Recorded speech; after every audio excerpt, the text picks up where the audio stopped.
Buenas tardes, mi nombre es Edith Alejandra Alvarado Gutiérrez y hoy les voy a presentar sobre la programación orientada a objetos.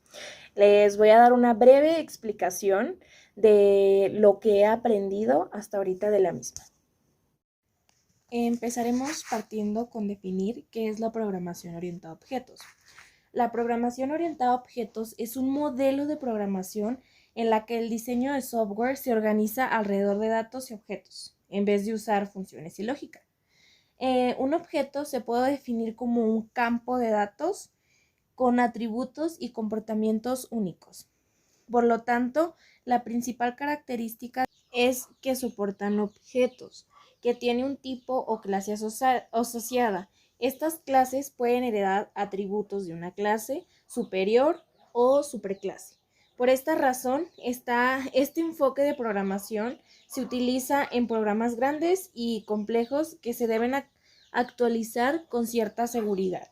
Actualmente la programación orientada a objetos es el paradigma que más se utiliza para diseñar aplicaciones y programas informáticos. Muchas sus ventajas, principalmente cuando necesitas resolver desafíos de programación bastante complejos. Ahora partiremos a definir los 4 pilares de la POP. Para poder manejar de manera suficiente las clases y los objetos que se generan con la programación orientada a objetos, son necesarios algunos principios que nos ayudarán a reducir la complejidad, ser más eficientes y evitar problemas, que estos se llaman los 4 pilares de la POP, que es programación orientada a objetos. Todos los lenguajes orientados a objetos los implementan de una u otra manera y es indispensable conocerlos bien. Vamos a conocer cada uno de ellos. El primer pilar es llamado encapsulación. El concepto de encapsulación es el más evidente de todos, pero precisamente por su sencillez a veces pasa inadvertido. La encapsulación es la característica de un lenguaje que permite que todo lo referente a un objeto quede aislado dentro de este, es decir, que todos los datos referentes a un objeto queden encerrados dentro de este y solo se pueden acceder a ellos a través de los miembros que la clase proporcione, propiedades y métodos.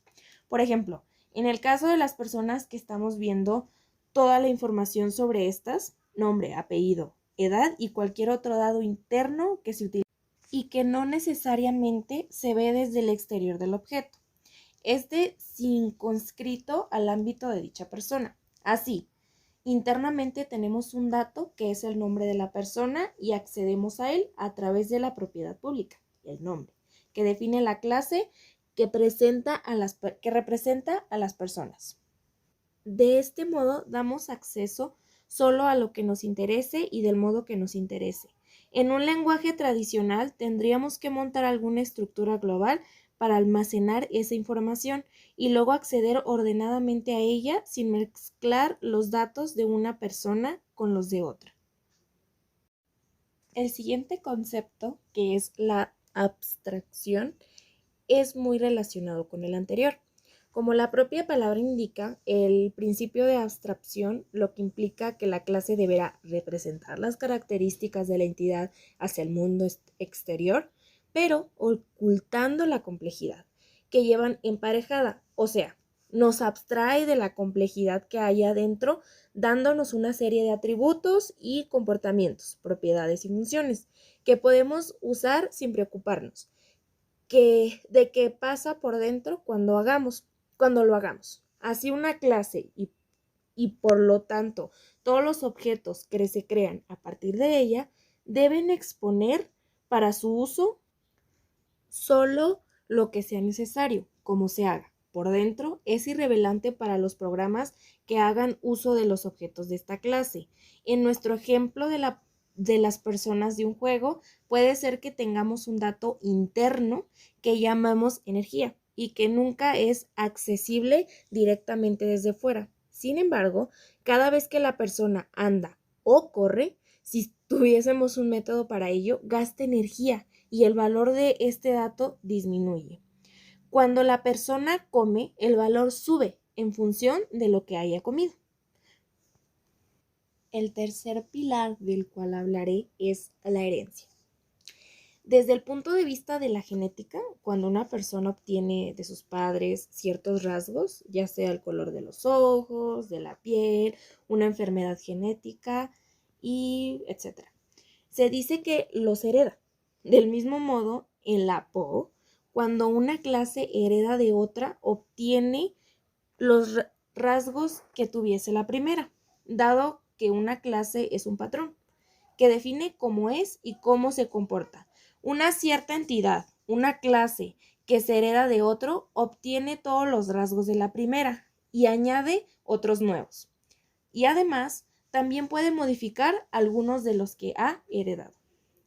A la clase de la que se hereda se le llama clase base y a la clase que hereda de esta se le llama clase derivada. Así que nuestro juego que involucra personas, podemos tener clases de personas más especializadas para representar personajes especiales del juego. Por ejemplo, podríamos definir clase como pirata, piloto o estratega, que heredan de la clase persona. Todos los objetos de esta clase heredan las propiedades y los métodos de persona, pero pueden particularizar algunos de ellos y además añadir cosas propias. Por ejemplo, los objetos de la clase pirata tienen un método nuevo que es abordar, que en el juego sirve para asaltar un barco enemigo, pero además presentan una propiedad que solo tienen los piratas, llamada sobrenombre, que es el nombre por el que se le conoce un pirata, puede ser el nombre Isir y en el apellido Bin Yakubu, pero su sobrenombre es Barbarroja. Solo eso, lo bueno de la herencia es que podemos realizar todo lo que tuviésemos en la clase base. Ya para terminar, tenemos el cuarto pilar, que es el polimorfismo. La palabra polimorfismo viene del griego, polis, que son muchos, y morfos, que son formas, y quiere decir cualidad de tener muchas formas.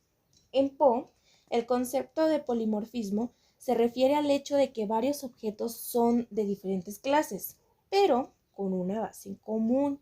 Se pueden usar de manera indistinta, sin tener que saber de qué clase exacta son para poder hacerlo. Supongamos que en nuestro juego tenemos un montón de personajes que están juntos en un mismo escenario. Hay varios piratas, algunos estrategas y un montón de tipos de personas. En un momento dado necesitamos que todos se pongan a hablar. Cada uno lo hace de una forma diferente, ya que pues son diferentes tipos de personas. Sería algo bastante tedioso, dificultoso, tener que localizar primero a los de un tipo y hacerlos hablar. Luego a los de otro y así sucesivamente. La idea es que pueda tratarlos a todos como personas independientemente del tipo específico de personas que sean. Y simplemente es decirles que hablen.